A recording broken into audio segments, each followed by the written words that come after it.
So,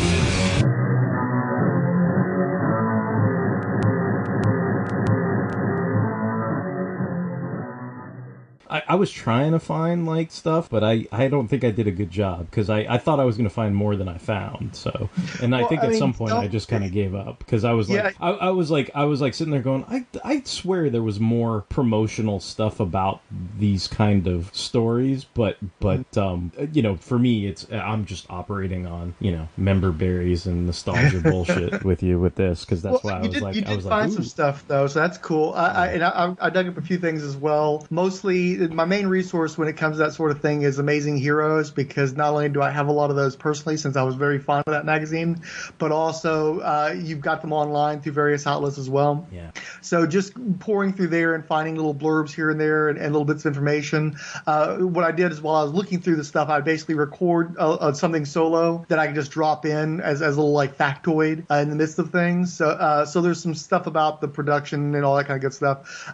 But the earlier episodes of the podcast have focused it more on like a lot of behind the scenes stuff and talking about the movies and all that kind of thing. But the goal was never for it to be about that. The goal was really for it to be about the comics themselves.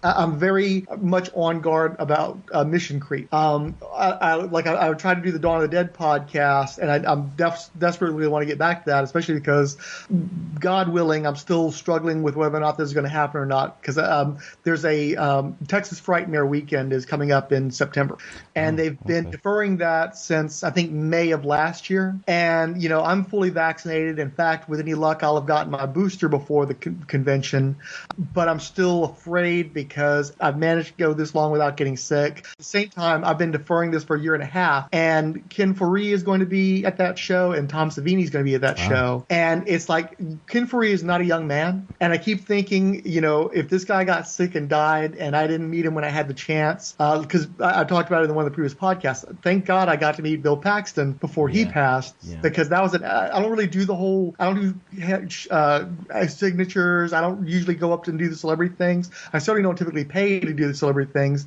but you know, Aliens was a special circumstance, and you know, having had the opportunity to meet the guy and see what a great dude he was, and really enjoy, you know, that little bit of time for somebody that I've been a fan of most of my life, and then for him to like die the following year, it's like I'm just so glad I had that opportunity and I didn't miss it, because I'd have been fucking kicking myself if I had. Yeah, and I mean, you can still be on guard when you go. I mean, you know, I don't know. I always, I mean, I don't know.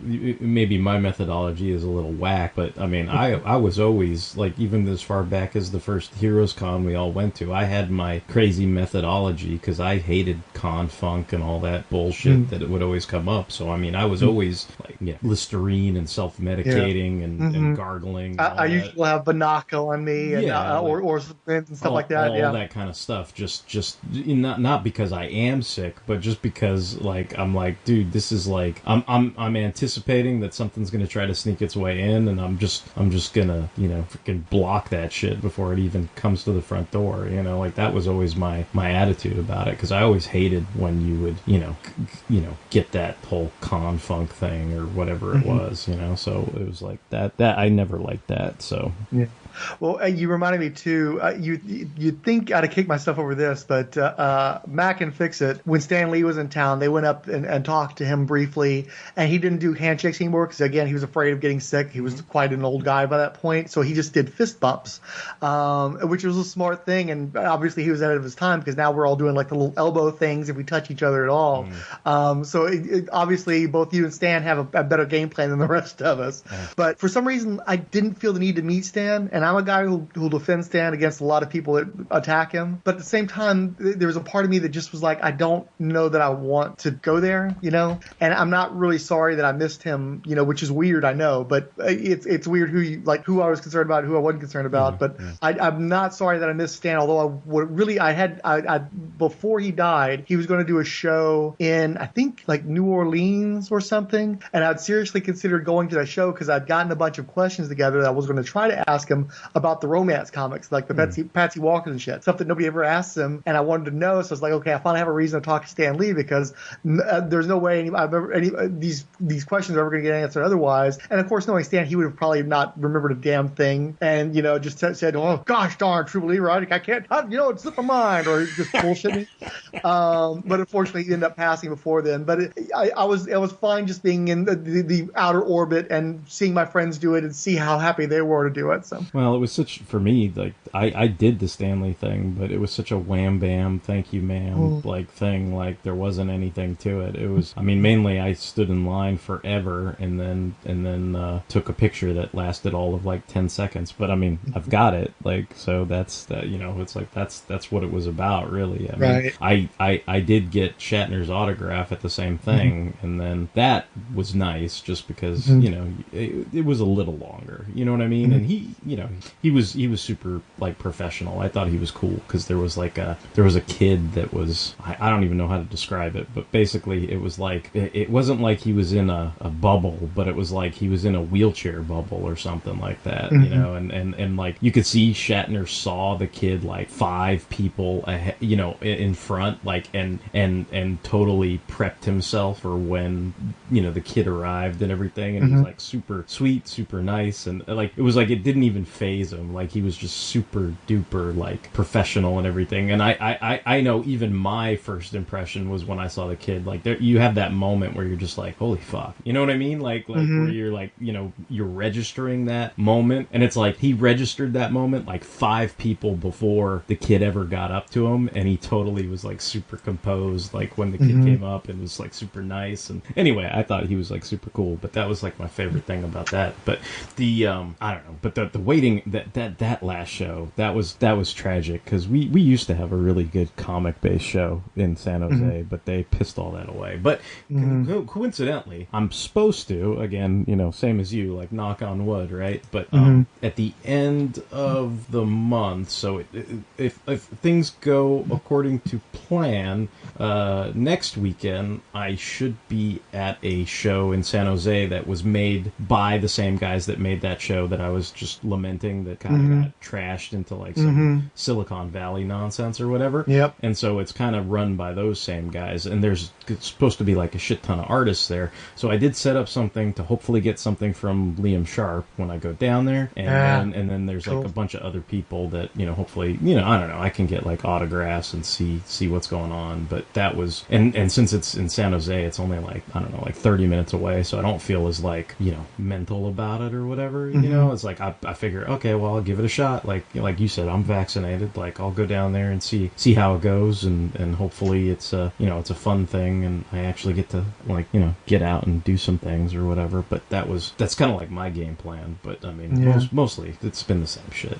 Just working and whatever. Oh yeah, and that's, I mean, I haven't gotten stir crazy like a lot of people because I'm a homebody anyway. As long as I can come home and decompress and do my thing, I'm usually okay. And like Comic Palooza was this year. They skipped last year. They did one this year, but I've complained at the last show we were together at how it had gone downhill, and it seemed to have reached its nadir in the COVID. The fact they even had it during this, they're a bunch of assholes. And I didn't miss that at all. But I never done a horror show, and it never really even occurred to me necessarily. I mean, I thought about I definitely want to do the one in Pennsylvania for Dawn of the Dead, but unfortunately, since I found out about that, they've started expanding it to all the other zombie movies. It's like, no, I really kind of want to go to the show when there's just Dawn of the Dead. So I'm probably going to wait for their like 45th anniversary where they focus on the movie I care about the most again. But something about the idea of, wait, it's a convention and it's going to be nothing but horror stuff, it just really got me jazzed, because I'm a horror guy too. I'm not as hardcore as I am with comic books. I'm certainly not anywhere near as knowledgeable as I am with comic books in the horror realm. But that's part of the appeal, is like going into a situation like that where I'm not like some like expert in this stuff, right. And like just like not knowing how those type of shows run and what they're going to have their stands, and probably different kind of people going to the show, similar but not quite the same. But unfortunately, obviously the circumstances are going to be kind of fucked. And this particular convention, it's in a hotel, and from what I can see, it's mostly in like the hotel ballroom. And to me, that's a really small space under the current circumstances to try to have any kind of convention, especially one that people apparently fly in from across the nation. It's like Comic Palooza has an enormous amount of space, but nobody's fucking flying into there because it's not a very good show. It's just a big sprawling show, but as far as like who they have, they don't have the kind of people that it's going to attract somebody. They have Wizard World shit that they have at every show. You know, they don't have anybody that's particularly special. So there's no reason to make it a destination because the people who run the show now don't know the hell they're doing. Where this horror show, it's apparently one of the biggest in the country, which I wasn't aware of. I had no idea we did one of the biggest ones in Texas of all places. And they got really cool people. Now, a lot of those people aren't showing up because of the circumstances, but enough of them are showing up that I'm still really excited to do it. I'm just that mix of fear and apprehension, but also just I can't not meet these guys if I have the opportunity just in case, because, you know, they're not getting any younger and I'm going to kick myself if I miss them. But I got off the track too. The point was, you know, I've got the Dawn of the Dead podcast, and obviously I want to at least get another episode out before I go to this convention, given that I haven't done one since early this year. But the problem is the podcast is about mission creep. The whole thing is going so deep into the politics and, you know, Pennsylvania lore and Pittsburgh lore. And like, you know, like the previous episode, I went deep into like the history of SWAT and policing in the United States of America and just all kinds of shit. But I kind of dig that because that makes sense for that show, where I think there's plenty of people who do like, you know, alien stuff and Predator and that whole universe and stuff. For me, it was always about, I bought the omnibus that Marvel put out because they finally put out an omnibus that really feels like an omnibus. I thought the Dark Horse ones were little piddly shits. And so when I bought the Marvel one, I'm like, okay, if I'm going to buy this, then I need to actually fucking read it. And the main way to make sure I'm going to read it is to do some sort of a podcast on it to motivate me to make sure I'm getting through the books to determine how long I'm going to buy these things. And we're going to keep getting omnibus after omnibus. And it's working so far. So the main thing was everybody covers the movies, and there's lots of people who cover the expanded universe and stuff. And my thought with the podcast, besides just motivating me to get through the omnibuses, is that I'm just going to talk about the comic books and a little bit of peripheral stuff as it relates to the comics. But a lot of the deep dive stuff that I was doing in the earlier episodes was really about like getting into the right headspace and kind of, you know, getting a sense of, you know, talking about like the adaptations of the first two movies ish. It's like, you know, if you don't go into the what made the aliens phenomenon, it just, what is there to talk about? You know, I'm just going to talk about it, you know, oh, Walt Simonson did a really good job with this one panel. But ideally going forward, it's really going to be more about each individual story and maybe the creative teams and really focus on the comic book aspect of it. So long as you've got an opinion on the comic book we're reading, and since you specifically wanted the Aliens 89 and Earth War, I assume that there's a personal connection there and a personal angle. Yeah. That's all I really need. Because the idea, the goal was always to make it like maybe a half hour, and so far every episode has been closer to an hour. And I think with two people talking about it, and especially if there's you know, some expanded stuff like, you know, about the comics and stuff, I can see where it will continue to be an hour. But it's not going to be 2 hours. It's not going to be 90 minutes. It's going to be 30, 45 an hour. So there's not a need to really vamp that much. There's not a need to take a bunch of stuff into it. And you've already done more than I would have expected anybody to do, because you were listening to the audiobook and you know, even knew that was out there. And so you have an opinion on that, even if you know, I don't know if you finished it or not, but even having listened to a few segments. How many omnibuses are there, and what the first one you bought, what does it cover through? Oh shit, well, let me grab it off the shelf, one sec.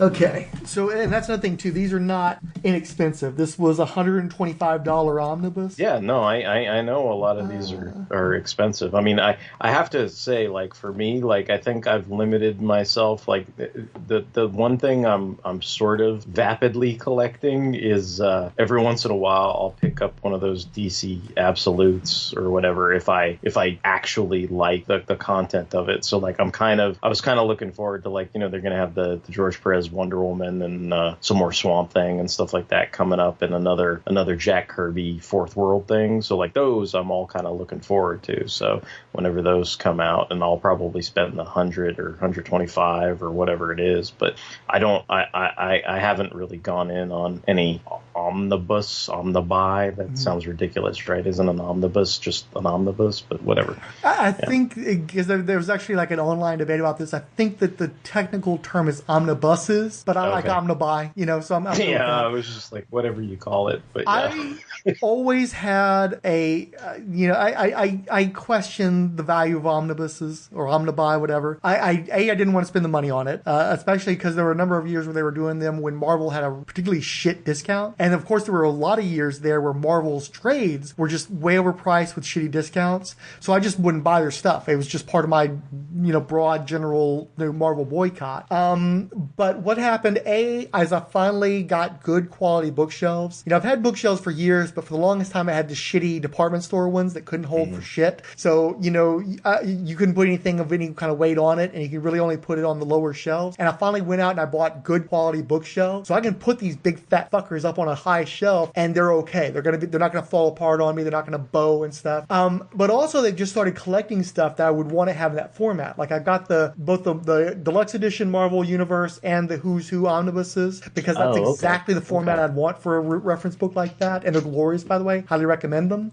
But also I was getting, because again, I like being cheap, so I'm perfectly happy to get the coloring books. I was getting the essentials until they stopped making them, and the Showcase Presents.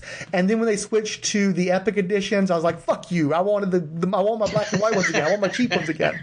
But the fact is, I picked up a few of those Epic collections, and they put a lot of bonus stuff in there, like, deleted pages, altered pages, interviews. There's a lot of bonus material in there, so that makes it much more valuable to me. So after all these years of not getting them, as I've picked some up, I'm actually pretty happy with those. So it's a combination with that. So I'm much more open to it, but also like I get my books by mail order, and I get a pretty substantial discount on most of these. Typically on an omnibus, I'm getting somewhere in the neighborhood of 50% off. So it's a lot easier for me to spend $65 on a valuable, weighty volume than to spend $125 on it. So between having the money and having some place to put it and wanting to have attractive books on a bookshelf, as opposed to I've got a shelf full of nothing but polybagged Who's Who's and Marvel handbooks, and now that I've got the omnibuses, like, why do I still have these on my shelf? Why don't I consign them to the long box where they belong? Because I don't have enough big fat omnibuses to fill out the space yet. So I'm going to just go ahead and leave the Marvel handbooks up there until I do. So the more of these I buy, the more of the space gets filled out, and the more I feel like I'm getting the full use out of these bookshelves. It would help if Mr. Fix-It would give me back the shelves worth of fucking trades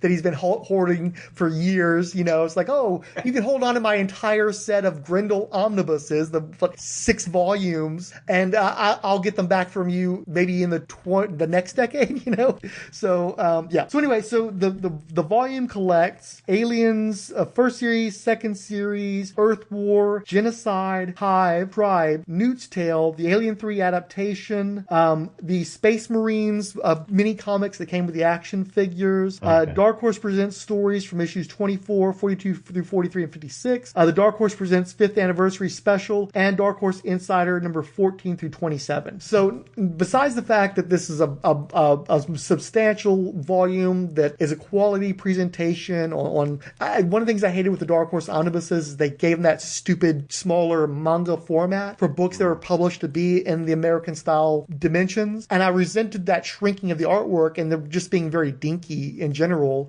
So Dark Horse could have gotten my money if they'd just done a proper collection, but since they didn't, I had to wait for Marvel. But it also is extremely valuable to me because of all the extra stuff. Like I want the trading card story from the Alien 3 cards, I want those mini comics from the action figures, and this is shit the Dark Horse never provided. That was something I have to be honest, like the reason why I was listening to what you were saying, and why I asked about it was I was wondering if the omnibus, that first one, broke off from my track record, I guess. And like I was listening to you and I'm kind of like, I bought that. And then when you got to like the two key things I noticed was clearly I have a grudge against Alien 3, because once you got to Alien 3, I was like, oh, I didn't buy the adaptation of that, and I didn't buy anything that happened after that. But then when you sprinkle in the Dark Horse comics, 8 pagers or whatever, right? I probably read some of those. And then the other thing I noticed was I never really, I don't think I ever owned any of the Aliens toys or anything,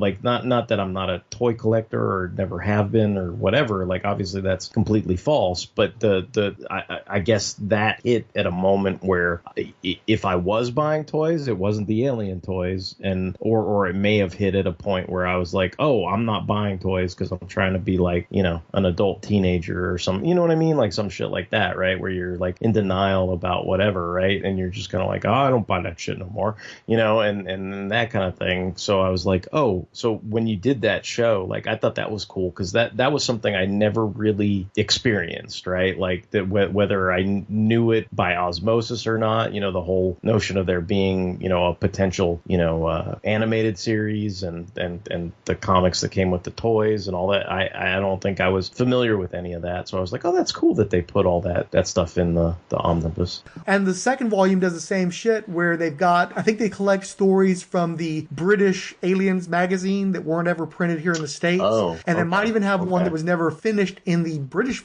magazine, or maybe they're just going to have the incomplete story. But I think they might actually be presenting the conclusion of a story that was never finished 30 years ago. So that's a real fucking draw for me. But they've solicited the second one. I've ordered it, but it hasn't shipped yet. I don't recall, but I don't think that they solicited the third one yet. I think that what happens is around the time they're getting ready to ship one is when they're soliciting the next one, and there's gaps. So it's not here yet, but I'm looking forward to checking it out, and I'm real happy with the one I got.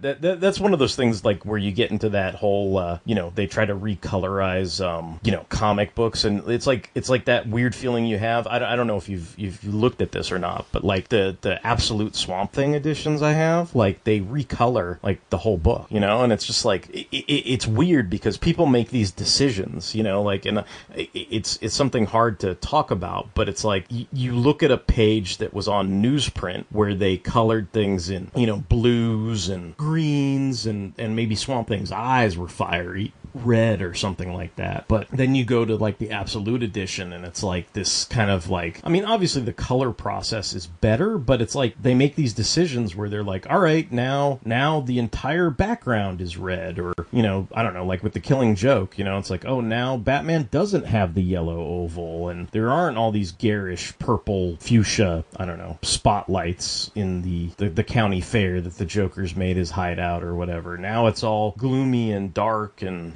like that there's no electricity at that place or something. I don't know. And it's just weird because you're hard pressed because you're like, how can I say one's better than the other? But most times I always feel like that's an exercise in futility to quote unquote correct something that's already made an impact on a certain amount of people because you have a certain expectation for it. So I can only imagine, like, I don't have that much nostalgia for book one, but for the people that originally read it in black and white, I can't imagine they would. Unless they're like me, where it's like I'm all giddy about having something in color, but like I can't imagine seeing that in action will ever approach the anticipation for it or whatever outcome or result that they were hoping it would have. It's like, I don't know, a lot of those things always seem to be a setup for disappointment. I know the creators prefer it in black and white as it was originally intended and originally crafted, and I side with them. The coloring they used, again, it was those very light kind of pastel tones, and it just doesn't work, and it takes away from the impact of the special techniques that were being used to illustrate the book the first time around. So I'm not fond of the color. I think it's a commercial choice. But as far as what you were talking about, what I'm reminded of is in the early 2000s when I still had my shop, they came out with a collection of Jim Steranko's Nick Fury Agent of S.H.I.E.L.D. strips. Oh, okay. And of course, I'd always wanted those all in one volume. I still don't own those in a volume, to this day. And I bought the trade with the intent of keeping that for my personal collection. But they made this big deal about how they had sent the work to Italy to be completely recolored in modern colors. And, they were so proud of the work that they had done. And when I looked at it, I immediately was just like, no, this isn't right. And I knew even then that Jim Steranko was very hands-on in all facets of the work that he did. And I'm sure that he was specific to what colors he wanted to use for the books when they were published the first time around. And it seemed clear to me that he was not involved with this recoloring, and it just detracted too much from his artwork and the vitality of the artwork. I think that there's a special arrogance to people going in and thinking that they know better than the people who originally created a work, that they're going to improve upon it by doing, with these modern changes. And I'm not saying that you can't improve on a work in that way, but I think especially when you don't consult the original creators or you don't recognize that some things were done as a choice with a recognition of the limits of what their printing was at the time that it was created. You can make choices and you make the best work you can under those circumstances, and you gear the work for the medium in which it's being printed. So then when you change that and you alter it, you end up with like a George Lucas special edition. You take something that worked the first time and you think you're going to improve upon it, and what you often end up doing is detracting from it because you take away that special something about it or some element of that something. You make it more alien, a thing that is very familiar and very personal to people who respond to a work of art. I think it's a fool's errand, and they always think that it's going to be improvement, and it very rarely is, because if they didn't do it right the first time, we wouldn't be bothering with it 20, 30, 40 years later. Yeah, it's weird that they don't. I mean, I know there's some. I think like The Killing Joke has this option, but then there's the criticism that like the original colors, the pages don't look as good as the updated colors. Like they're trying, they're trying to make one look better than the other on purpose or something like that. But like, I think the nicest compromise you could have is something like the Star Trek the original series stuff, where it's like they have, like if I want, I can view it with the original effects, and if I want to just view matte paintings and relive the 60s and just kind of look at those effects the way they were done back then, I can do that. But if I want, I can also keep the enhanced special effects on and see like where instead of it being the same dinky bird of prey for like every single episode, they actually like stick in some Romulan warbirds and all that other kind of stuff, and I can kind of go, ooh, cool, or whatever, right? And if you have the choice, maybe like that might be a little less arrogant, right? Like that you can, here's your volume of Steranko, Nick Fury with the colors as they were originally presented, and then here's, I don't know, whatever it is, a couple, 100 more pages of our, fabled Italian recoloring that we feel so good about. But then at least maybe you don't have that, like sour taste in your mouth when you have the option. If you just want to read that first half of the book with the original colors, you can do that, and then the other half of the book, you don't have to look through if you don't like it. Well, and it gets me too, because I halfway understand it when it comes to taking something that was on newsprint and giving it upscale printing and the needs to make alterations to account for that. But Killing Joke was already on nice glossy stock. It's drawn by it had some of the finest coloring of its time, and it still holds up very well today. So it just seems extremely foolish to even bother with that. That's just so unnecessary. And whereas with the Star Trek, I haven't watched a ton of classic Trek since they did the upgrades, but what I have seen, I actually appreciate it, because I think that the aesthetic is still there. It still looks like classic Trek, but obviously doing things they couldn't pull off at a time. Mm-hmm. So it feels like it's more of a full realization of what they would have liked to have been able to do, as opposed to, sticking Jabba the Hutt into the first Star Wars. I think there's improvements, and then there's just distractions. Yeah. There is certain aspects where, you have that, I guess what I like to call, black and white, Judge Dredd Ninja Turtle syndrome, where you're like, wait, which one of these guys is it? Like, is it just a random? It's like I always remember reading you talking about black and white stuff, and my experience with that. I mean, maybe this is another reason why I'm turned off to black and white. But I remember my buddy, he was getting into Judge Dredd, and I borrowed a bunch of his, I think they were like the Titan reprints or whatever. And I remember I was sitting there reading it, and then there's a sequence where this random judge gets like blown away. But like at the time, I was like looking at it, I'm like, did they just shoot Judge Dredd dead in the head? Like what? And then I was like, oh no, that's just like Judge Bob, or what, you know what I mean? It was like some other fucking judge. But I was just like, at the time when you're like reading it, it's like you can't tell the difference because it's in black and white, and there's no distinguishing. They all, once they got the helmet on and they got a gruff chin. I mean, it's like what? How are you supposed to tell them apart? It's one thing when Brian Bolland is drawing two judges and different, two different judges who are in the same uniform versus say like a Cam Kennedy. There's a level of detailing where, okay, I might need a little bit of help here. Could it have a little splash of color, maybe something? Give me something. I need their armband that says, Judge Billy Bob, or whatever it says on the armband. Can you sling the badge my way so I can see the branding or the number or something? Right. Just something, but yeah.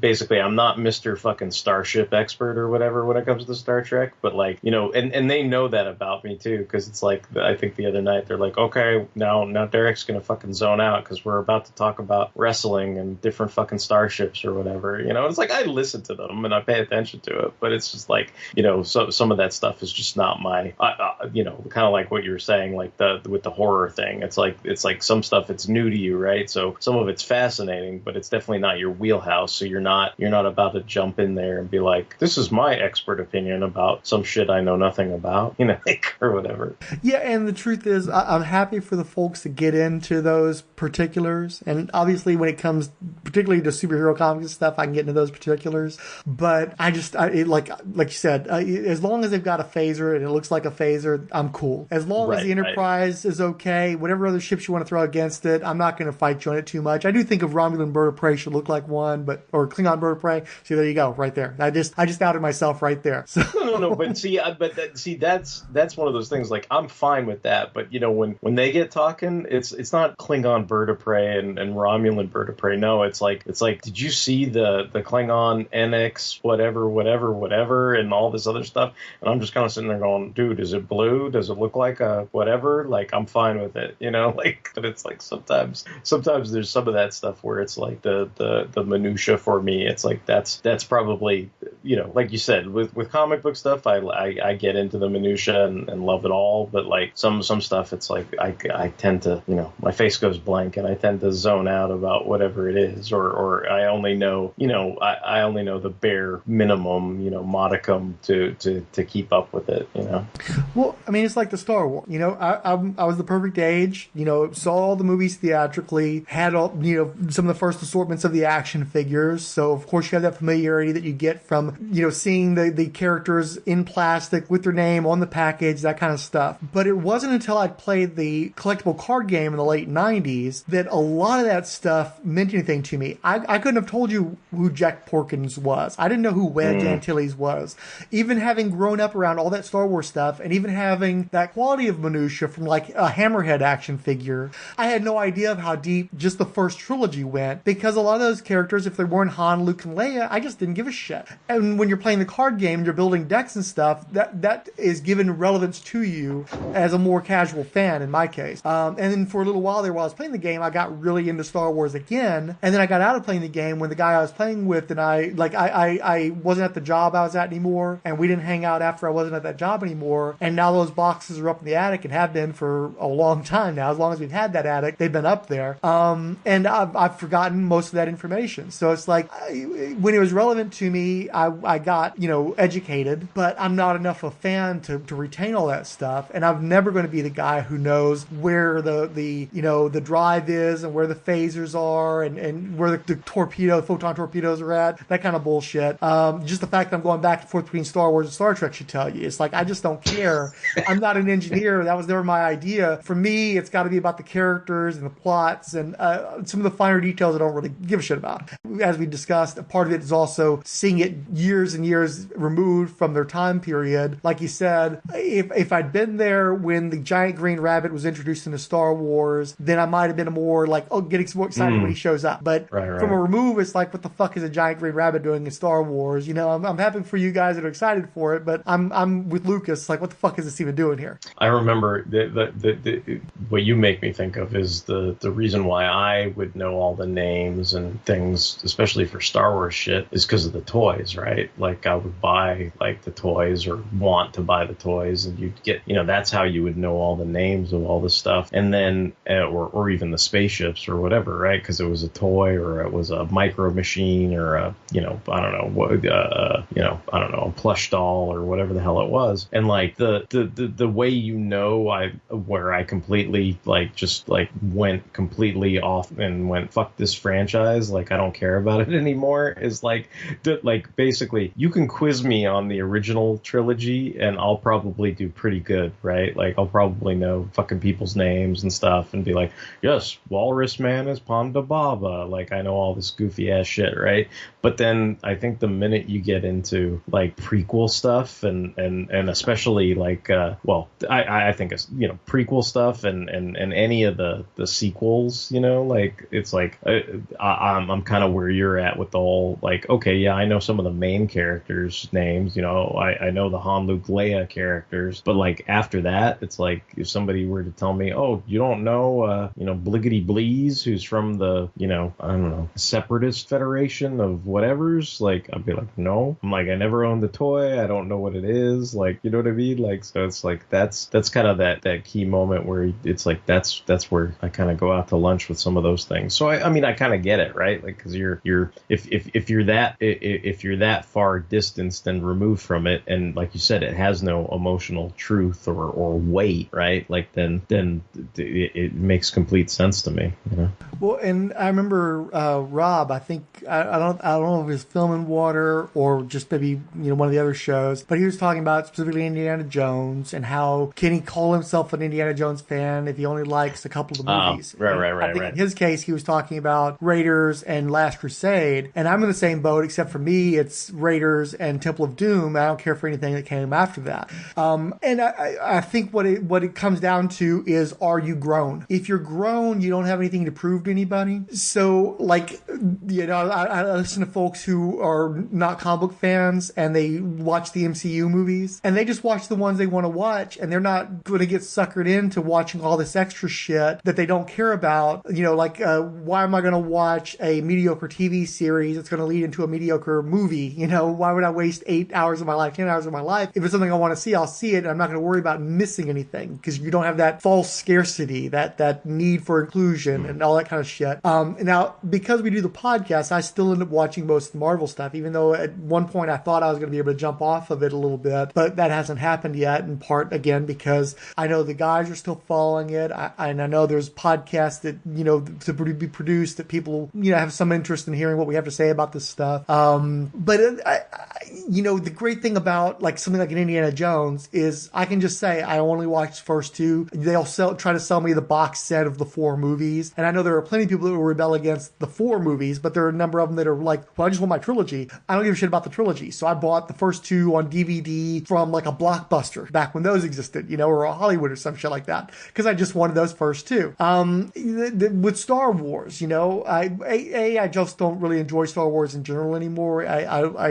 So much shit has happened, and I've subjected myself to so much stuff that I didn't enjoy that it makes it hard for me to even go back and watch the original trilogy. But I know I care about that. I know at some point, if that fatigue ever goes away, I'm not far enough removed from that bullshit, because I got burned by the prequel trilogy, and I got 2/3 of the way through the new one, and so that's only a few years ago. It's going to be a while before I want to give enough of a shit to go back and watch the original movies, and I'm sure there's still stuff there to love, but that extra stuff taints it for me. And so why would I keep subjecting myself to shit that I haven't enjoyed in terms of expanded universe in literally decades? Why would I keep, you know, chipping away at that early nostalgia, that early fandom, for this new shit that just doesn't mean anything to me? So I think it's okay to like the 2 movies you like, or whatever, you know, whichever ones you want to pick. It's like the whole Star Trek thing where you're supposed to like every other one. Well, fuck that shit. I like, personally, I like Search for Spock better than I like Wrath of Khan. And I know that makes me an outlier, but fuck it. You know, I enjoy that movie more. I think that Wrath of Khan is extremely overrated, and I think a lot of it has to do with people being disappointed with the first movie, which I saw too, and I fell asleep during.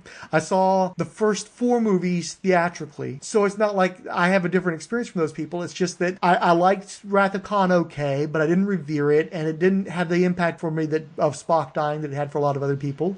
I just really enjoyed the third one more. I think it moves faster. I really like Christopher Lloyd's Klingon, and that was the one that I had the action figures for that were cool. And I specifically, you were the dude who had the action figures for exactly. those. I was always like, when did those come out? Because like I swear I never saw those, but I know which ones you're talking about, because I was like, oh, those were like the little G.I. Joe like looking Star Trek figures and stuff, and I was always like, where did those come from? Like, it was like, I always remember I never saw those, but yeah. Well, and what was cool too is they had G.I. Joe articulation, so they could swivel at the waist, bent to the knees, and in particular, the Christopher Lloyd Klingon character, his boots had little spikes on it, so he was always the guy who was doing like that, what is it, the one from the second James Bond movie, the lady with the knives in her shoes? Oh, okay. Like Klimt or something. So he was always the guy who's running around kicking people with his knife boots, and so he was a very handy action figure to fight my G.I. Joes with. So also it helps that my Star Trek The Motion Picture Spock got stolen by a kid at the apartment complex I was at. And when I tried to get it back from him, his two sisters held me up against the post and punched me in the face repeatedly, so that I had to go home and put it like literally right like out of a cartoon. My parents actually put like a hunk of meat on my face to help with the swelling from these two girls kicking my ass over this fucking Spock figure that doesn't even have good articulation. So I think it matters too that I managed to actually hold on to the Klingon. Nobody stole it from me, and nobody kicked my ass over it. So that was probably a big plus too, in terms of like that experience that you have positive memories associated with, regardless of the quality of the actual work.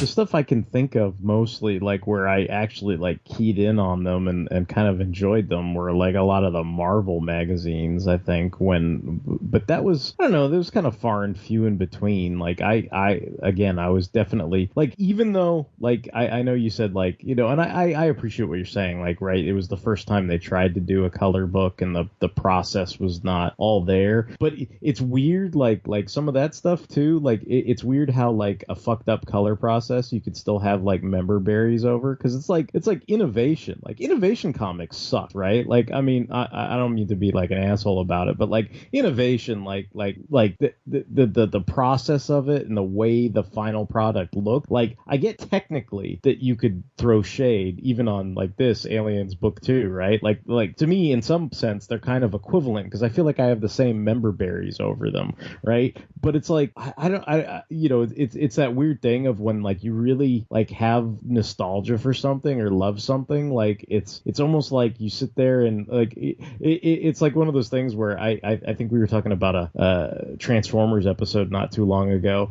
and I was like sitting there going, oh, look at that stupid animation flaw, and it's it's stupid, it's an animation flaw, but I fucking love it. And it's like I almost feel like part of me feels like some of it is like, oh, look at that stupid coloring process, look at how awful it is, it's great, like that whole like prune juice, give me more please, or whatever. I don't know, I don't know if that makes any sense, but like that's something I think is decidedly nostalgia driven, and not technical driven. Like I think I get what you're saying, and also I comprehend it, like, but then there's also that part of it where I'm just kind of like, what, like I still I think I like this, flaws and all type thing. But yeah, I don't think I ever read the any of Denise's black and white stuff before this.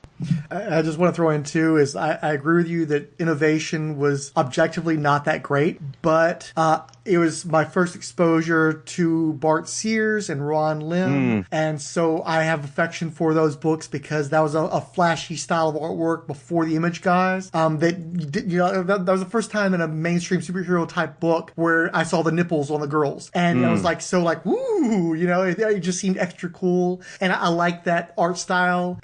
Also, Justice Machine, I had an interest in, and I believe it started at Kamiko, and then it moved over to Innovation. So, and they did the adaptation of Piers Anthony's Incarnations of Immortality. I think Mike Akamoto did painted artwork on that. And again, I probably couldn't as an adult read On a Pale Horse and appreciate it, but seeing the adaptation while I was reading the novel, at the correct age to read a novel like that, I have an affection for Innovation because of when I was exposed to it. And if I try to look at it now, it probably wouldn't hold up. But a lot of times it's important when that work gets to you, how much of fondness and how forgiving you are of it. Well, yeah, because for me, I mean, I the reason why I brought up Innovation is because the member berries I'm having over book 2 of Aliens like feel exactly the same, because my mom loved all the Anne Rice stuff, so she would always buy like Interview with a Vampire, Queen of the Damned, The Vampire Lestat. So like I had like we had all those Innovation comics, right? And that was extremely similar to this, where it was like painted artwork, but the printing process wasn't quite registering the actual painted artwork. But I still have like when I think of that, like, I mean, because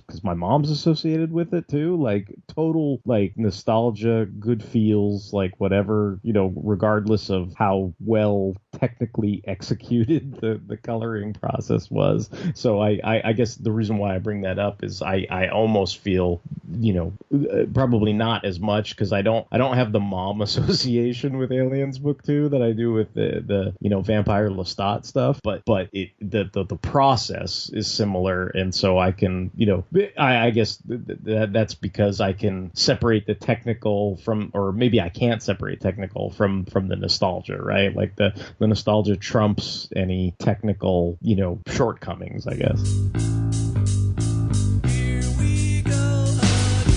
I remember back when Blade came out in 1999, and I got to burr up my ass just to, I guess, I don't know, educate myself or whatever. I went and got a bunch of Blade back issues and everything, and you remember that Blade series he did for Marvel? Like, that's just, the art looks nice, but the storytelling, you're like, man, he could have used, like, Giffen to, like, direct that somehow, or, you know what I mean? Like, yeah, I completely 100% concur with that assessment, because it seems like a lot of times when you look at all the storytelling from something like Justice League Europe, it's like 100% that's Giffen doing the storytelling, and then when Bart Sears kind of has free reign to be experimental, it's like, man, it's really, really experimental, where you're just like crazy panel breaks, and you're like, how am I supposed to read this and follow this? It's like it's in some cases some of the pages are almost incomprehensible,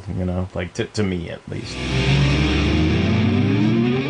And I kind of feel like the same way about, like, a character like Wonder Woman. Like, I'm sure there are people out there, right, that are like, oh, Wonder Woman's hot, right? Or whatever, right? Like, or something like that. But, like, I don't know how to explain it, but I just always thought of, like, kind of like how you said that Newt takes on characteristics of Ripley. And, like, I feel like that transference, like, is similar to how I've always felt about Wonder Woman, where it's like, I've never looked at Wonder Woman as, something like, I don't know, so just something that's a character that I've ever wanted to objectify. I know that's like a weird thing to say. It's probably self-accusatory, right? But like, I just never looked at her that way. I understand where you're coming from when you're talking about Wonder Woman specifically. One of my favorite Wonder Woman artists is Mike Deodato Jr., and of course, one of the things that people hated about his work on that book was the sexualizing of Wonder Woman, where she's got the giant breasts and tons of butt shots and the whole twist so that you make sure to get the boobs and the butt in the same shot, everything. But as a person who was reading those comics when they were coming out, all I could think about was that Wonder Woman finally had a cool, flashy, image style artist that could attract attention, and it was really exciting with the panel layouts being all like big and imagey and action packed stuff. And so I never saw the sex, so I completely understand where you're coming from when you're talking about Newt. But of course, me coming at it at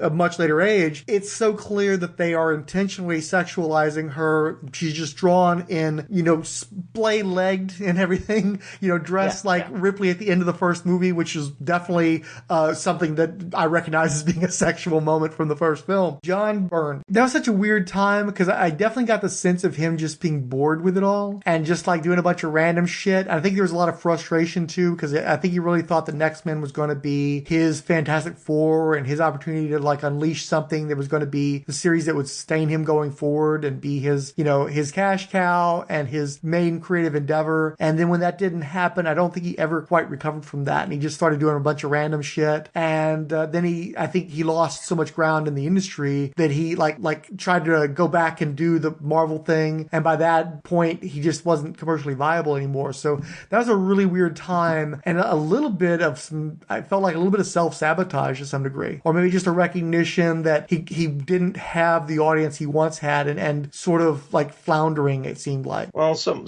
of it I thought was like the Wonder Woman run was like spiteful, I think, is the only way I can describe it. It was like, oh, you like this shitty Image stuff? Well, I can do shitty Image stuff too. Like that's what his Wonder Woman run felt like to me. Well, especially the early issues when he was giving it sort of that McFarlane-ish inking style. Yeah. I've still got a counter dump in a long box that has that style, and you can just tell that he's trying to do the Image thing. Again, it makes me sad because given how critical he was of Image, it's sort of like when Ben goes into the cellar at the end of Night of the Living Dead, where this whole time he's been fighting this thing, and then he finally succumbs to that, and it still doesn't work out for him, and it's just like a double defeat, it seems like. Like, he not only does he lose, but he went back on his convictions and still loses, you know?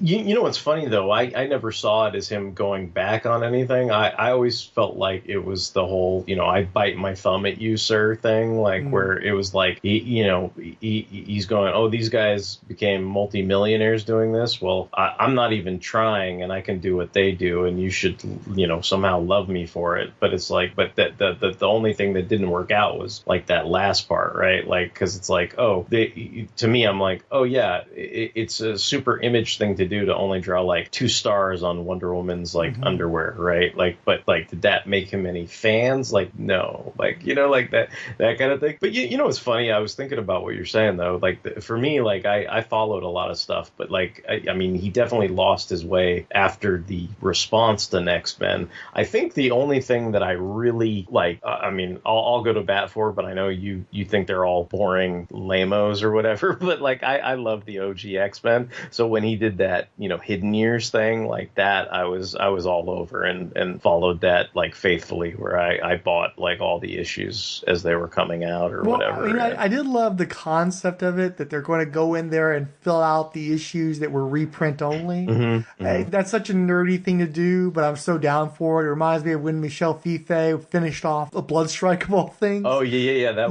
was awesome.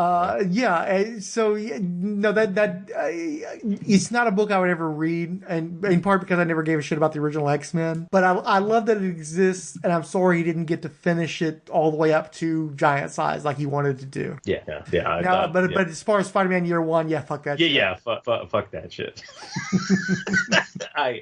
We are in sync. Well, and what kills me too is when he was doing Marvel Team Up, when he was like in his prime, he was so good at drawing Spider-Man and all the characters he was interacting with. So it was just, you were keenly aware of how much he couldn't tap into that youthful enthusiasm when he went back to it, and everything looked all sketchy and rough and just didn't have the pizzazz that it used to have. It was really disheartening. Yeah. That was, I don't know, that was I feel like that was like a double body blow, because I think for me, I had spent all this time, sticking with the Clone Saga, and then it was like, the Chapter 1 stuff, and you were like, you thought you were going to get out of it, but then it just felt like, another body blow, and you were just like, oh, this sucks too, So, Yeah. Well, and again, when John Byrne can't sell X-Men and Spider-Man comics, that's sad. And that's how you know that he's on the path to doing fucking Star Trek fumettis before disappearing entirely into the hell of commissions only. I mean, how bored and tired do you have to be to go and just like Photoshop cut up, stills from old TV shows and paste it together like fucking color forms, man? That's depressing. Yeah, I still kind of don't understand that. And it's funny because I own that, because I went and did that Shatner Byrne package or whatever, because I wanted Byrne to sign some stuff, and I didn't realize he was just going to sign stuff anyway, like at that convention. I think if I had realized that, I would have just waited in line and had him sign the stuff I wanted him to sign. But I signed up for that package, and part of that was getting like one of those fumetti books or whatever. So I ended up getting that, which is weird because I tried to read some of it, and it's like, I mean, it's not bad, but it's like, it is kind of strange, like, and I prefer the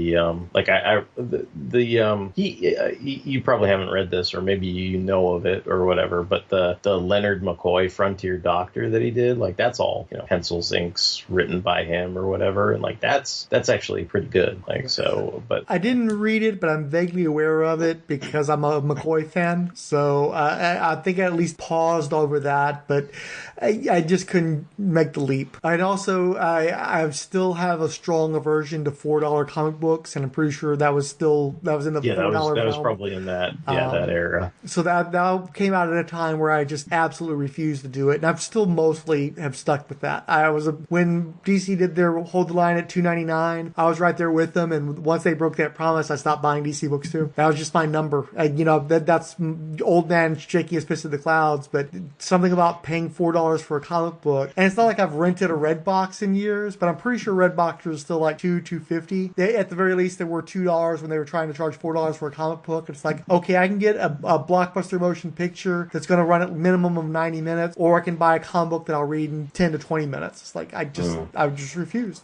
Even with good discounts. Although at that time, IDW, I would have probably been getting a shit discount to boot, so it's expensive and shitty discount. So it had too many strikes against it. Or I'm a cheap bastard, however you want to phrase it. No. I mean, there's something to be said for that. I was thinking about this. Like, are the stores like that we went to, like, when I last came up there, like, are those still going? Oh yeah. See, I was very doom and gloom, especially when at the height of the pandemic, when everything was shutting down, that a lot of comic book shops were going to close. And I don't know if it's the Houston market because I haven't heard about a ton of comic shops closing, even with all the bullshit going on. It was a surprisingly smooth transition, seemingly, to from Diamond to essentially Discount Comic Book Service, Lunar, whatever they call themselves, when DC changed their distribution. So it doesn't seem to have been as much of a fuckery as what Heroes World was. Things just kind of kept on keeping on. There was a shop in particular, I wish to God I'd known about it when you were here, called Dimensions. And it's an insane shop because it's the exact opposite of Bedrock City, where Bedrock really thrives on the toys and the new sparkly thing. This is a place that's about nothing but dusty oddities. And what's cool about Dimensions is it's it's themed. So it's not like you're looking at a bunch of boxes and you're saying A's, B's, C's. It's like, here's the horror section, here's the rock and roll memorabilia section, here's the Western section. And it's a serpentine shop. It's basically set up like a maze. So not only are you finding, it literally it's like here's the dimension for all the Doctor Who shit, and then you go over here and here's the police procedural stuff. And you can't just like go from one place to another place. You're going to have to go through the maze to get to everything. And I didn't know about it when you were here before, but it's like, I want somebody to visit me just so I can take them through dimensions to experience this bizarre, cool ass fucking place. And I thought for sure that shit was going to close down under the circumstances, but they're still going. It's like a hobby of this plumber guy that just bought way too much shit over the course of his career. And I guess the plumbing is held up for him. So even if there's dry spells for the comics, he does well. Plus, there isn't a lot out that way. It's in Seabrook. So he's pretty much the only game in that part of town. So they've managed, even and there's like fucked up construction too, because they've been trying to expand like a super highway out that way. And so I thought between COVID and the construction, they would definitely be fucked. They're keeping on. And Bedrock was never in danger because the guy who runs that place, he always had he came from money. So he was able to put a ton of money into those places and had money to sustain himself. And that's very much like the big chain in town. So I wasn't worried about Bedrock, but to my knowledge, nobody of note closed down. And in fact, there's been a few places that have expanded over the circumstances. Like there's a toy place called Misfit Toys that has added locations and added locations like in the Heights. So there's still, Houston's keeps on keeping on, it seems like. I don't know how it goes for other towns, but we haven't had any problems here in terms of sustaining these fan locations. Well, that's good. I was sad because there was a place I got. I don't know if you listen to Professor Allen's show every once in a while, but like there were some places where I got him some dollar trades, so he was like, that's I mean, especially if it's more than 4 issues, that certainly meets the quarter bin qualification as far as I'm concerned, right? And so I found a bunch of cool stuff for him and sent him some of that stuff, but I was it was like, I don't know, back, kind of like what you were saying, when we had these months where it's like, oh yeah, maybe, we can start doing shit again. And, I got my vaccine and like, let me go out and do some things and shit. And, in addition to certain franchise chain stores that I wanted to go to that had all closed down out here. Well, not all, but like, it's like, anything that's remotely close to me. Like if I wanted to go to stupid Rubio's to get a fish taco, it's like I usually went to this place that's pretty close to here in Auto Mall, and that location was permanently closed. And when I looked into it, I was like, well, why is that? And basically, like, I think a lot of the, like, I forget what I read, but it was something like 50% of their franchises like all got shut down or whatever. So that accounts for that. And then the other thing that I was going to do was I was like, oh yeah, I want to go back to that store where I got Professor Allen some of those trades and things like that, and just check that out and everything. And when I did, I realized that store is permanently closed. So it's like there's a bunch of shit out here that, like, I mean, there's still stuff that is, like you say, is keeping on or whatever. But there were some places where I was like, oh, let me see if I can still go to these places and do these things. And I'm like, oh, they're pretty much a done deal, right? Like, so.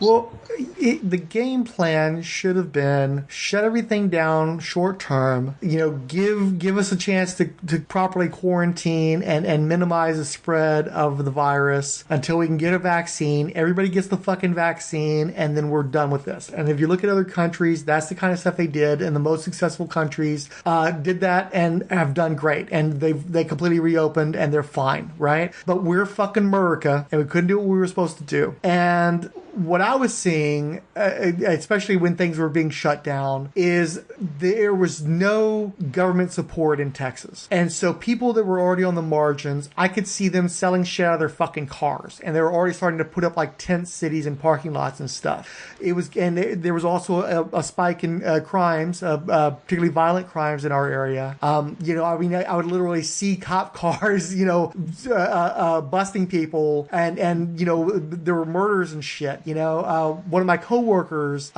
son got shot. Shit was getting fucked up. And so I got on Twitter and I was talking about how, look, I know what we were supposed to do. We didn't do that. We're fucked now. And closing everything down is just making things worse. So as much as I hate to say it, we need to go ahead and reopen. And I think I pissed a lot of people off when I did that.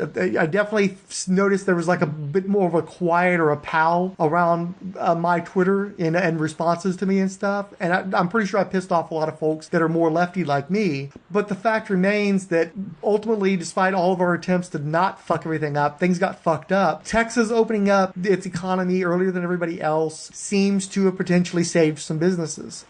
It's not how things should have worked out. I definitely wish things had gone differently. It would have definitely been better for people if things had gone differently.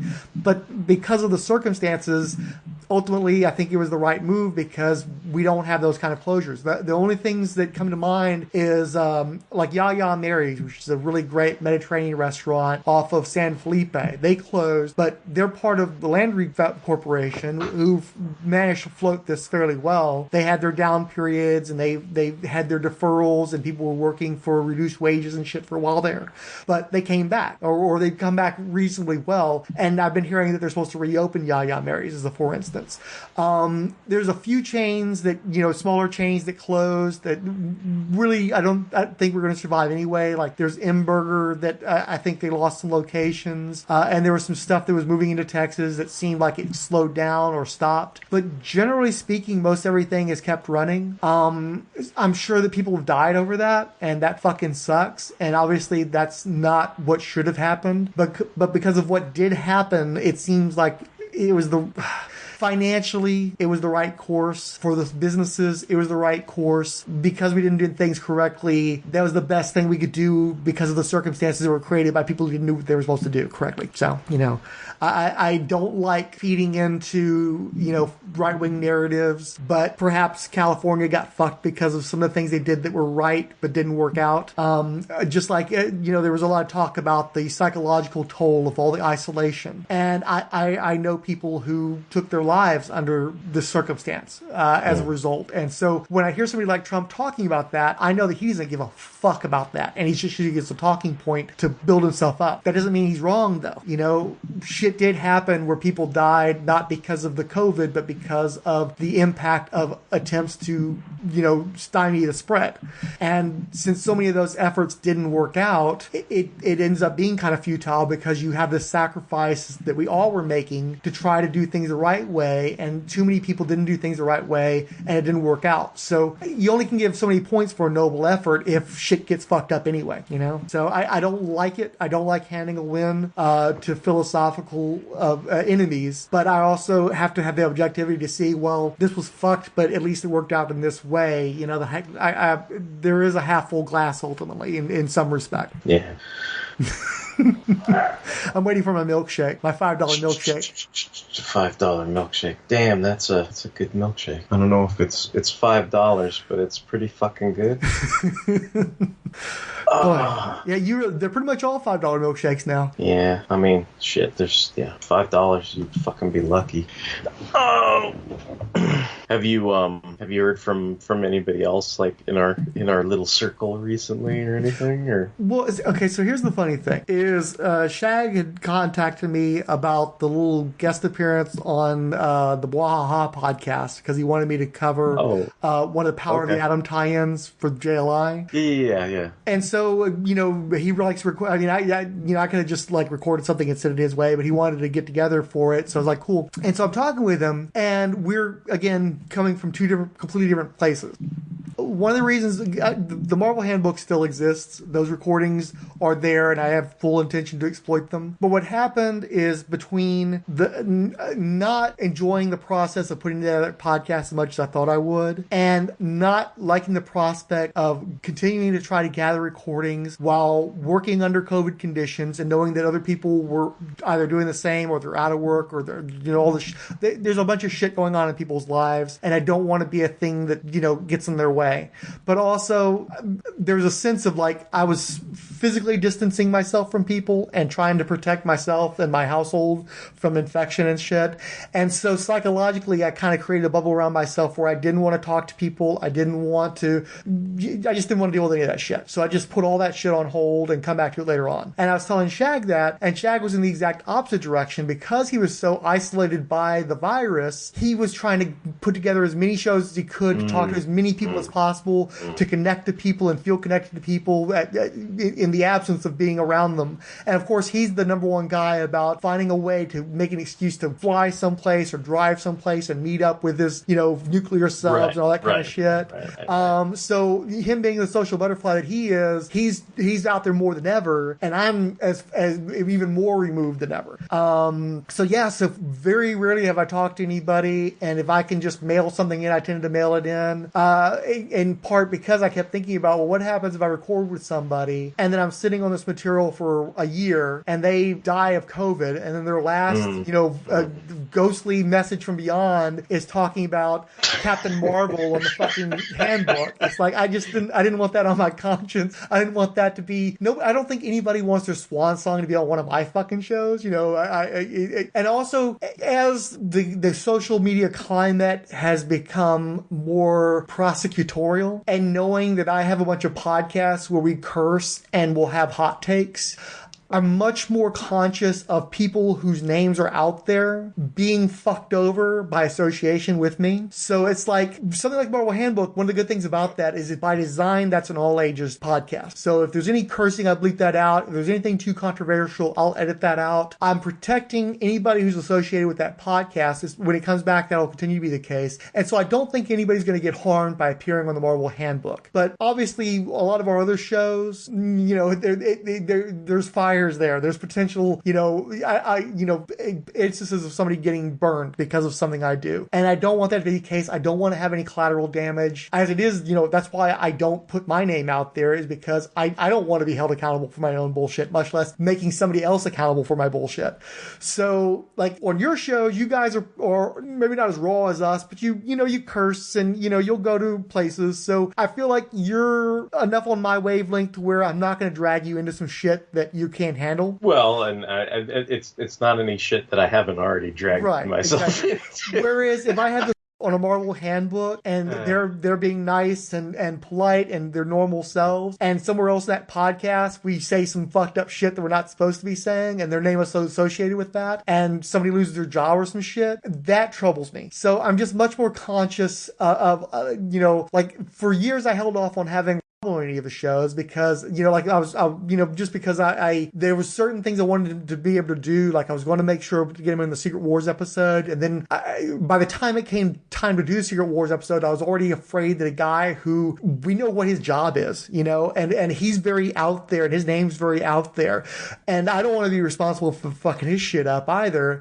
But also when I did reach out to him, he was like, "What Secret Wars? What are you talking about?" He'd forgotten that he ever committed to doing it in the first place. I'm like, you know what? I'm not getting a huge amount of enthusiasm from, or even acknowledgement that we never talked about this in the past. So I'm just going to let that be because I'm just afraid of doing harm. And so I want to make sure that anybody who's involved with any of the stuff where we curse and are bro-y and shit are on that wavelength and they've got their own skeletons. And so we're not going to do any harm to each other. But if there's somebody that I think could be exposed, I just don't want to be responsible for that. I don't want to have that on my conscience. I don't want to do that to somebody. So I'm just much more reticent to bring people onto the shows unless it's a safe show. And the safest show we do is Marvel Handbook, and I'm not doing that right now. And I don't foresee doing it until next year because Marvel's got a new fucking product every 5 fucking minutes to the point where I'm getting sick of their fucking asses.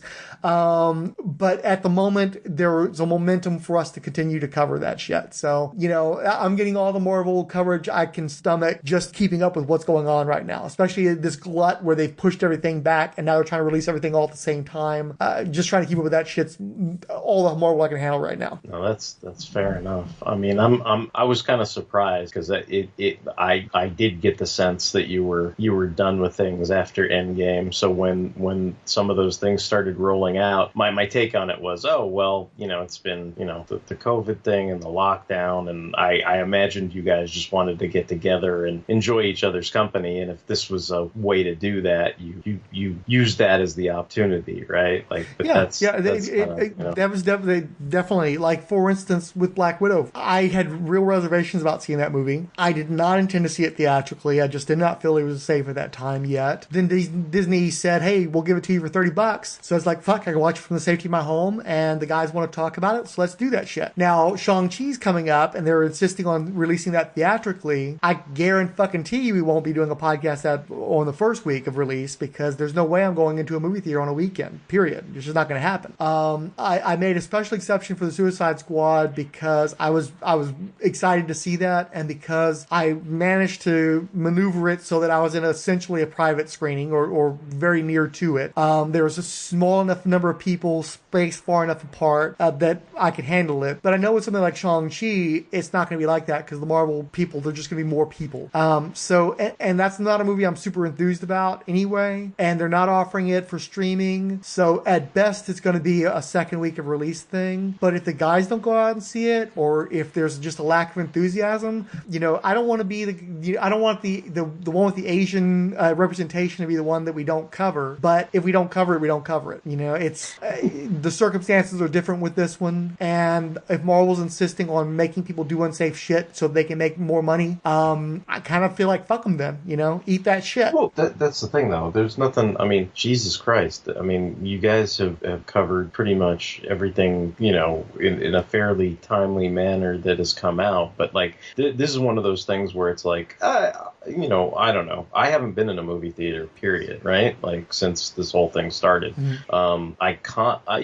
I'm moderately contemplating certain things like that where I'm like, oh, maybe I will go see, Shang-Chi or whatever, right? Like, maybe I will. But then, I read things where it's basically like, it's going to have a 45-day theatrical window. Mm-hmm. Like, then they're going to put it on Disney Plus, and then I'm going to fucking steal it and watch it, and then I don't have to worry about it. You know what I mean? Like, I don't know. Like, that's kind of where my headspace is right now. You know what I mean? Like, maybe I'll be bored or something, or change my mind, or have whatever, and I'll be like, you know what? Maybe fuck it. Maybe I'll go to the theater and see it. But like, the only thing I was like kind of gung ho to see, and I think that's still still going to be on HBO Max, so I guess at this point I don't care. But I think at some point I thought Dune was only going to be released in the theaters, and I kind of have a jonesing to see how that goes for really reals. But if it's going to be on HBO Max, I'll just watch it there. Yeah, and that's the thing too. I know the filmmakers were very upset about that announcement, and more than anybody but perhaps the Godzilla vs. Kong people fought against that happening. But I'm pretty sure that they got a substantial check. I still think that they're afraid. I think it's been stated that they were afraid that streaming is going to hurt them as a franchise because they see Dune as a multi-picture deal. And rightly they should, since there's plenty of material to adapt. And the fact that the first movie is not going to adapt the entire first book. They're going to break it up. So they've got a whole series of movies they're planning on doing. And so they're going to want to be able to maximize the impact and the revenue off of that. And they seem like they're content to just push it into 2022. And I'm not sure there isn't still wrangling over that because they have very legitimate fears because we've seen what's happened with Black Widow and with the Suicide Squad, where the streaming option very much hurts the theatrical return. And, I don't know if there, obviously Black Widow isn't a likely franchise anyway, but certainly the Suicide Squad has been very much hurt, and any chances of them making sequels anytime soon has been hurt by that box office, which is, depressed by streaming and by Delta variant. So I think there's a very real concern about how Dune is going to fare if they do have it as streaming, and I don't think it's in their best interest to stream that. And I know, like, Paquita would be happy if we manage to work out seeing the Suicide Squad. We can work out seeing Dune. It may not be the first week of release. It may be a weekday. It may be a matinee. But I'm sure we could work it out if that's the only option. But if it's streaming, we're just going to fucking stream it. And especially if we're streaming it for without any bonus expense. Although if we're willing to spend $30 for the two of us to watch Black Widow, which isn't that much different than seeing it in the theater anyway, we would certainly be willing to spend $30 on Dune. But if they're going to just give it to us, fuck it, I'll take it. I'm not going to. I don't feel like some moral obligation to pay for your Dune movie. So right. If you make that choice, that's your business decision, and I'm going to make a choice based on what works for me, which is give me that shit for free. Yes. And safety of my own home, where we can eat our popcorn, and take off our mask and eat our popcorn. Paquita was bummed out majorly that we're sitting through a movie and she can't take her mask off and eat popcorn. That was a big detraction of the whole appeal for her. Yeah, you kind of wonder what's the point then, right? Like, I know it's kind of, people don't think about that, but that's part of my hesitation, and maybe yours too. I don't know, maybe not. But with even going to like shows and stuff, because it's like, how are you supposed to have fun? I enjoy the cinema experience. I enjoy being forced to watch a movie from beginning to end without any pauses or bathroom breaks or any of that bullshit. I enjoy sometimes seeing a movie with an audience. Too often with these movies, the audience, at least one or two members, are complete fucking loser idiots who damage the viewing experience. That's unfortunate. But some movies very much benefit from a group setting, like something like the Jackass movie when that comes out. That's a perfect movie to see in a theater with a bunch of other jerks who are going to be laughing their ass off at heinous bullshit. Definitely not something to take the girlfriend to, because she will not appreciate that at all, especially if there's literal shit involved. But I'm not going to see that shit in the movie theater because I can't have that experience, especially can't have it safely. So it'll get watched on streaming, or it won't get watched at all anytime soon. That's a drag. I definitely would want to do that as a communal activity, but not enough people did what they were supposed to fucking do. So I gotta watch out for me and mine. I know. I'm vaccinated, but that's not a guarantee. And I've known people who've gotten COVID, and thankfully I don't know anybody that's had long COVID. But I'm a candidate for that shit, and I don't want to have a brain fog for an indefinite period of time. I don't want to fucking lose my hair and shit. I'm not. It's just not worth it to me. You even risk it getting a little bit. Thankfully the vaccine is supposed to mitigate a lot of that stuff and minimize how much impact it has if you do get it. But I don't want anything to do with it. It's a point of pride for me that I've managed not to get it, and I want to keep up that streak. That's more important to me than virtually anything else. Yeah. Except for seeing Tom Savini and Ken Foree and the thought of them dying before I get the chance to see them. But we'll we'll see what ends up happening. I'm still up in the air on that one. Even as much as I'm passionate about doing it, I'm still wary. But I feel like, if I get a hotel room and I stay away for most of Saturday and just like peek in like on some of the lighter days, then it's something I can still pull off. But we'll see what happens. We'll see where we're at in September. Man, and that's one of the things that kills too, is like we all think we can make some kind of plans, and then 2 weeks later everything's fucking different. So who the fuck even knows? But I haven't paid for a hotel room yet, so that tells you right there. That's why I was kind of like, well, this thing that I'm going to is 30 minutes away, so if everything goes pear-shaped, I mean, it's like, so be it. You know what I mean? Like, yeah. I don't know. I mean, it's funny to me because I felt like I was already sort of committed to that Draggin Con thing like 2 years ago, and it's like I guess stupidly I rolled it over into this year, but I'm assuredly not going, right? Mm-hmm. Like, so it's just like, okay, whatever, like it's just like, one of those things where either I don't know if I can. What's funny is after all that, I don't think they mailed me anything, and I'm just kind of like, well, shouldn't I still be? I mean, I know I'm not going, but do they know I'm not going? Because they haven't mailed me anything, and I'm like, I can't.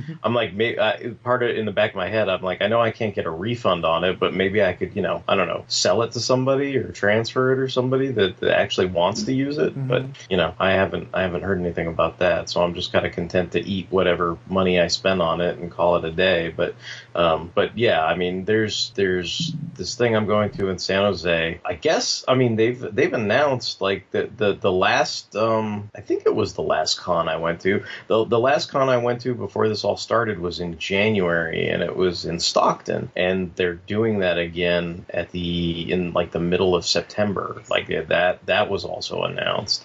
So I'm like, that's one of those things where I was like, I could go to that, but for right now, there's not. Well, these days I gauge my draw by like, do people respond to me? Because when I looked into getting something from Liam, I wanted to make sure it was possible, right? Like, so I started sending out feelers to like different reps and people that knew him or repped him or whatever, and eventually I got directed to the right place. And then I think maybe it's his like girlfriend or wife or somebody, but somebody responded to me. It was basically like, yeah, we can do that. Like, tell us what you want and then send the money here and blah, blah, blah, blah, blah.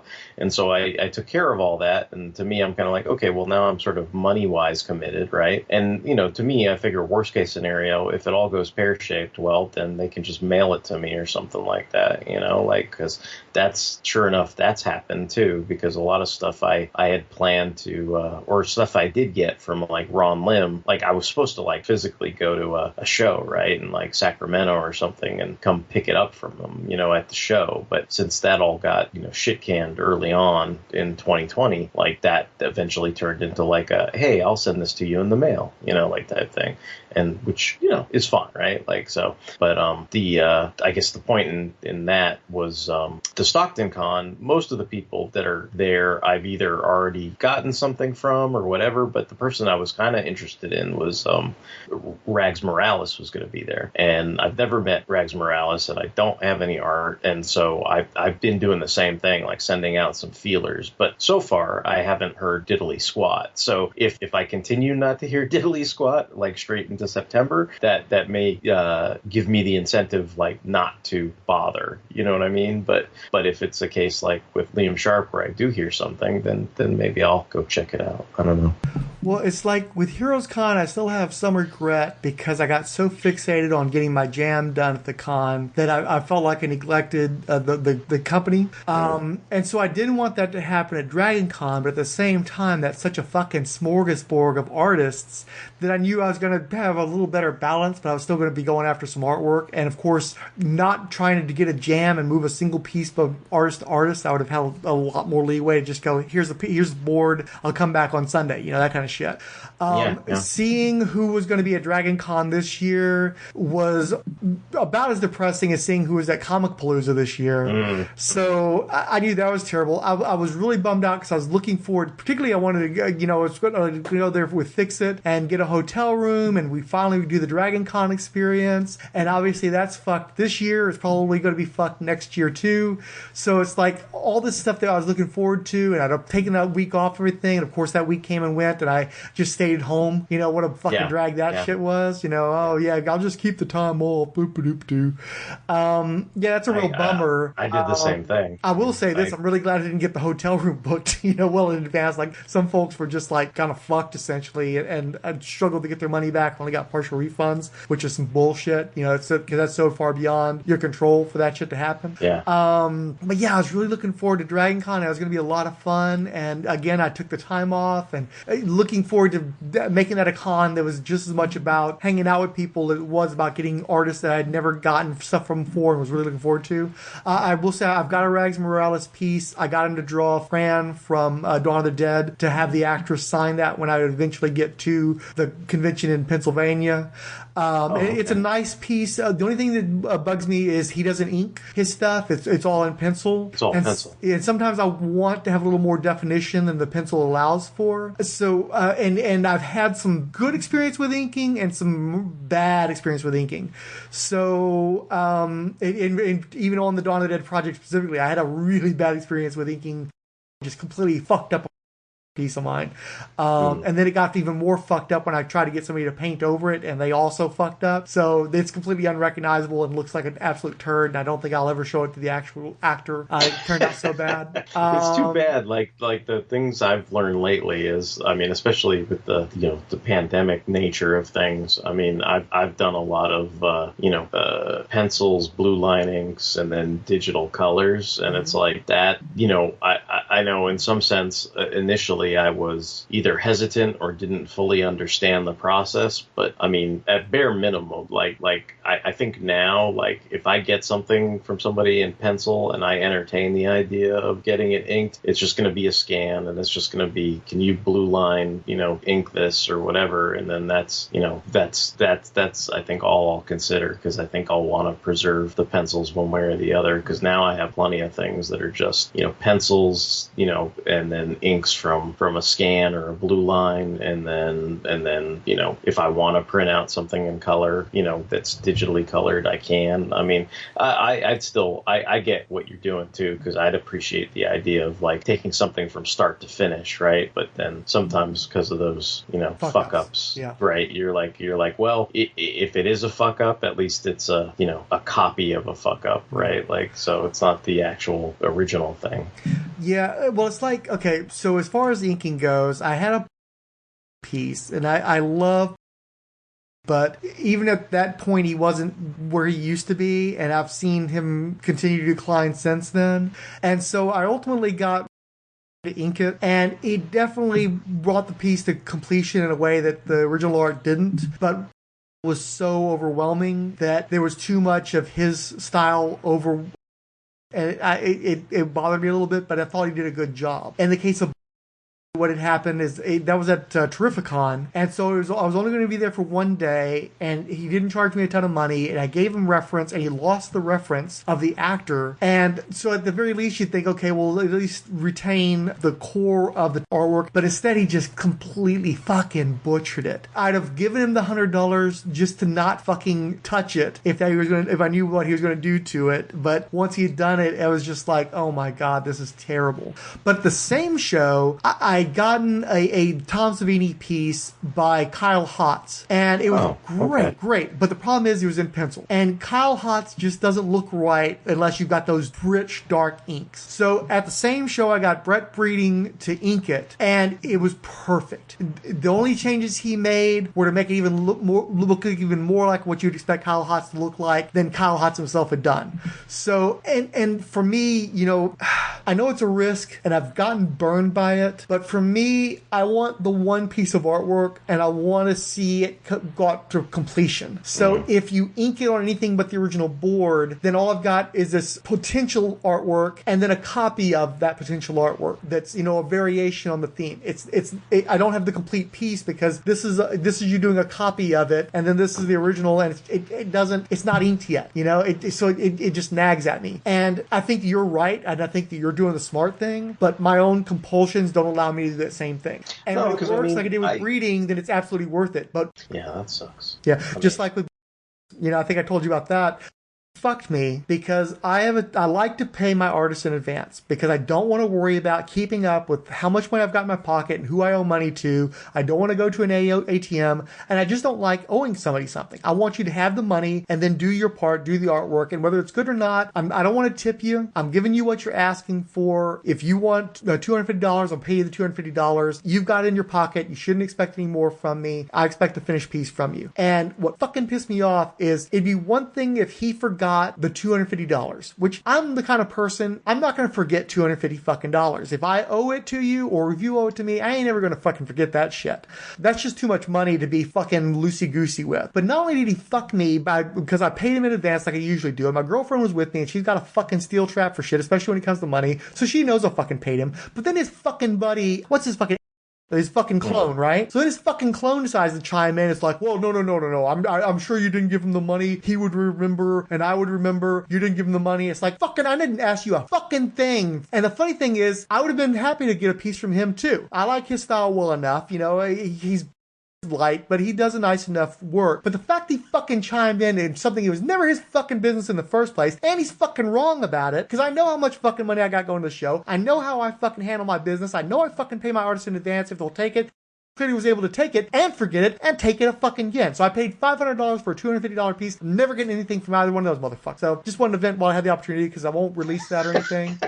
But don't fucking give any fucking money until you got a fucking finished piece or get a fucking receipt, motherfucker. And the funny thing is, I'd have paid $500 for a piece because I wanted it, and because again he drew.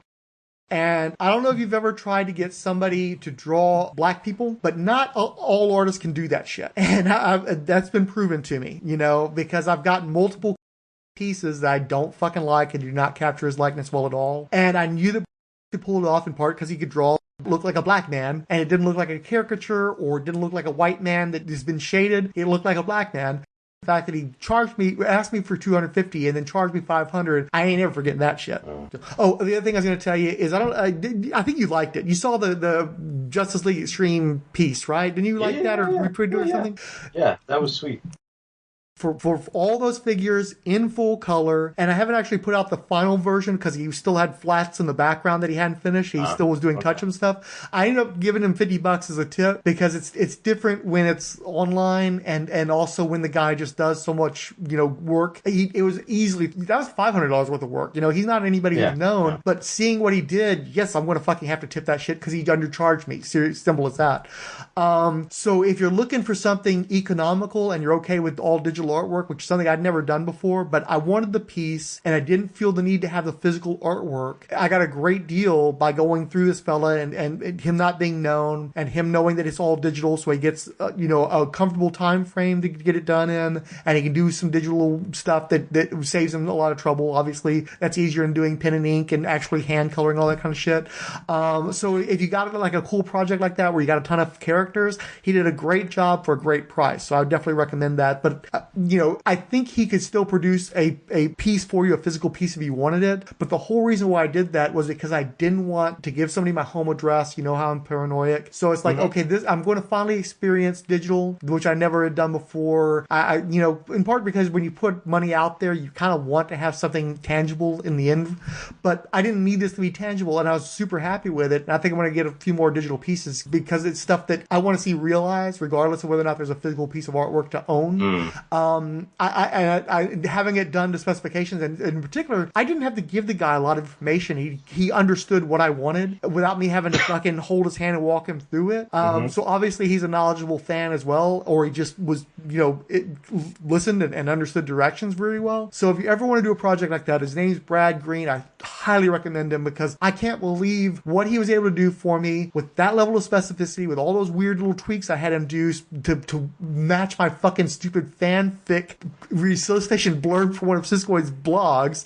Right. For him to have gotten that much work done in that time frame, of that quality, of that level of detail, and I just can't sing his praises enough. I highly recommend the guy. Did you go go through Twitter when you did it, or did you go through Instagram? There's a site called, I think, Comic Art Commissions. And they don't have a huge selection of artists, but what was interesting is I assumed that there'd be some sort of a PayPal deal where I was going to have to cut them in or something. But as far as I can tell, no. Maybe they paid to be on the site or something, but I did not interact with the site at all. The site through the site, I sent an email to the gentleman, and then from there on, we were going back and forth through our private emails, and I paid him directly. So I didn't have to deal with any site, and I don't have to worry about any site having my information. I just had PayPal send the money and told them you don't need my address because there's no physical artwork, and it worked just fine. So, and that's another thing too, is in this case, he asked for half up front. So I gave him the half, and then when I saw the finished result, or he wasn't even entirely finished, but he'd done such a good job, and I was tired of having it hanging over my head, because again, I don't like owing people shit. So then I sent him the extra to finish off the balance plus the tip. I was very happy with that experience. It all worked extremely well. So I just couldn't recommend the guy enough. Now, the next guy might be a total fuck up and fuck me over and rip me off. I don't know.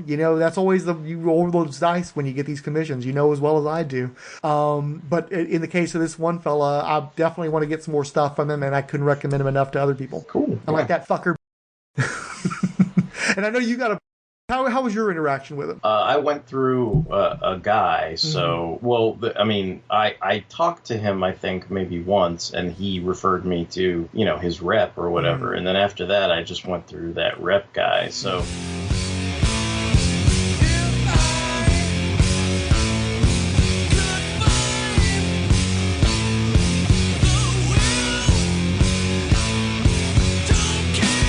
The horror thing is in September? Right, yeah. Okay. Yeah, and like I said, I would love to get another Dawn of the Dead podcast out, but literally, I'd forgotten about the Suicide Squad coming out in August, so, okay, and then we were having to do a podcast for that. It ends up going to be 2 podcasts. I'm trying to get the extraneous material out this week, before the weekend at least, but I know we did extra handbook stuff, because we talked about, Baron Zemo and the... No, Zemo was in the hotel room, if I recall correctly. Okay. Well, what was the one where we talked about Steve Gerber's stupid alien guys from Starhawk? That was on Skype. Oh, okay. Yeah, that might have been a bonus one. Yeah, because I know we didn't do any of the alien shit with the hotel room, but I know most of the key ones we did with Mac that night. Okay, but yeah, that one for sure was on Skype, I think. Yeah, because I've literally been sitting on that for years, and it'll be at least another 6 months plus before any of it. She's the light of day again. But it's going to happen. It's not dead. It's just an extended I don't care. I'm still going to like Ghost Rider 7 years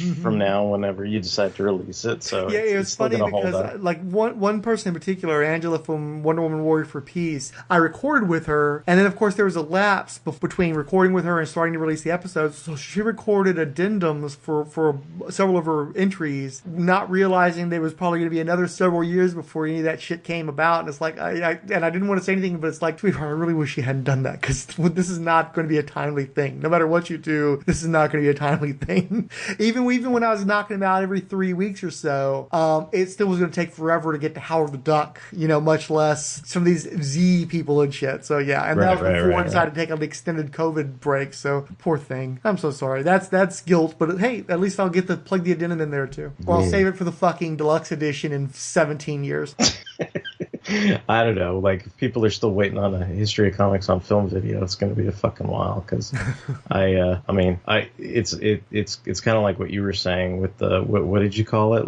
You were getting into the I can't even remember how you put it, but the way you do the Dawn of the Dead. Oh, the mission shows. Creep. Mission creep. Yeah, I must have extensive mission creep, because it's I feel like I have to be in the zone to want to do mission creep. Mm-hmm. Does that make sense? Oh, because I think 3 weeks ago was when I looked up that stuff for this show, those little articles and things I was putting together. But then, of course, at some point between that 3 weeks and now, my computer crashed. So all those windows I had open where I was going through stuff and looking through old scans of Comic Scene and bullshit that I was trying to pull those interviews from. Then at that point, I'm like, oh, well, well, my mental map of what I was intending to do, I lost it all, right? Like, so it's like it's hard to get back into that zone too sometimes, because I was, like I say I am, but I mean I take like 3-week breaks in between mission creep, right? Like where it's like they're like, I think a couple weeks back I did a whole shit ton of like reading and research on fucking Magia fucking idiots, because they're all in this Spider-Man cartoon. And then before that I did like this month-long binge into Namorita, but like now I'm gonna have to get into that zone again and do like Kazar and a bunch of, so it's like, right. I don't know, and I always feel like if I don't take the time to do that, then I'm gonna be unhappy with, like if I just sort of half-ass Kazar, I feel like, well, that's not fair, like that's not cool, like I can't. Well, but also it's somewhat Sisyphean, because when you're in the early stages of History of Comic Con Film and you're doing a coverage of the Black Hawk serial, well, you're not going to go and read 200 issues of Black Hawk to get completely freshed up on there. You're going to read the Wikipedia entry, you're going to read some odds and sods, give an overview of it, and then you're going to be satisfied, because there's only so much interest in Black Hawk, the aviation hero of World War II, in the modern era. There's only so many Spy Smasher comic books in existence, so even if you read everything Spy Smasher, you could still cover it within the span of a video, because there's just only so much to delve into. Where once you get into Spider-Man, you're getting the Magia, and you're getting into stuff that ties into things, characters that have decades of lore, and then have devoted fan bases and knowledgeable fan bases, and you don't want to be the asshole, a dilettante interloper who's trying to bullshit his way through something where the audience already knows as much or more than you, unless you do the work. It's going to be much more challenging. Yeah. Well, and that doesn't stop people from making pithy, nasty-ass comments one way or the other, whether you do the research or not. You make the video then, motherfucker. Yeah, I know. It's like the best thing about that is people that make those comments, you click on their accounts and it's like 0 videos, hasn't made shit. Like, I'm just kind of like, are you serious? You're going to talk shit? You don't even have your own video? Come on. Well, I can't say too much shit, because I'm constantly trashing movies and comic books, and I don't make any movies or comic books. So it's like, okay, easier said than done. And like the whole Siskoid who's editing thing, I have so much more empathy for George R.R. Martin now, because I'll go, like you said, I'll go in and I'll do like a heavy duty research, and I'll go down a rabbit hole and find out all this weird ephemera and shit, and then I'll plug that into one of those little blurbs, and then months later I go back and I'm looking at what I was doing and trying to figure out what direction it was going in and what I was referencing, and I don't even get my own fucking references, because it's not even comic books I read, it's materials based on comic books that somebody else read, and so it's like, what the fuck was I even doing with that? What was I referencing there? Where was this fucking going? And even stuff where it's me coming up with the thing, I'll forget, like I'll lose the thread, because it's been months later and I've done this 9 other things since then, and I don't even know what the fuck's going on. So yeah, I definitely have a little bit more empathy for writers that kind of get off track, or they never resolve this thing they set up, and you think that, well, why wouldn't you do that? It's right there. And it's like, well, because you have 9 other things you're fucking doing, and you're trying to make a fucking living, and it doesn't mean as much to you as the person who's generating it as it does to the person who's receiving it. Or in my case, it's the fact that literally there is no audience for this. I'm entirely doing it for myself. I'm essentially just doing graffiti on Siskoid's comment board for myself only. It's completely onanistic. But yeah, I have a great appreciation for how shit can just go awry very easily, especially the more complicated you make things. Oh, and then you get distracted by squirrels and all that other stuff, right? Absolutely. Well, I think I've hit my the wall. I think I've hit my wall with just not with you, but with no. I gotta wake up tomorrow. I don't take that personally. For starters, if nothing else, the bathroom break that we've both been deferring has probably caught up with our poor aged bladders. But given that it's been over a year since the last time we talked, we're both committed to taking advantage of the time while we have it. But we also both know that we got to do this again in a month. So I enjoyed it. It's great, and I'm happy to come out of my shell and actually talk to folks I enjoy talking to again. And it's always fun to do one of these long ass marathons with somebody who can keep up with it and has the same shared experiences and shit. So as always, it's a blast. I'm looking forward to it again next month. Cool.